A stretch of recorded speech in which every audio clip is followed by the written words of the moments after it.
معليش عزيزي هلالي، لا تزعل لا تزعل، معليش يا أخي. مين هذا؟ شعار مين ده؟ المهم ماركو ماله، المهم لا تزعل يا أخي. خرجتوا ثالث موسم على التوالي وبدعم باكج عروض العز العود،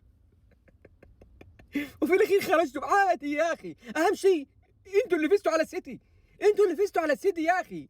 طز لو خرجتوا من أي بطولة، أنتوا اللي فزتوا على السيتي. شوف كيف أنا أذكرك وأديك طاقة إيجابية. وتعرفون أنا إنسان دقيق، أو بمعنى أصح دقدوقي أشد في الدقة. هل الحكم التاسع قال لنفز ركزوا على كأس الملك؟ إيش؟ ما في حكم تاسع بالله؟ نقصوا الحكام. هاردك وعلى قولهم لا طاح اليمل شثرت سينا بالكويتي. يلا معليش يا هلالية، وهم يعني حاولوا الكل يكرهك وفرحانين بحزنك. أنا أحبك يا أخي وبحبك يا ستموني مهما الناس لموني. يلا يسعد مساكم.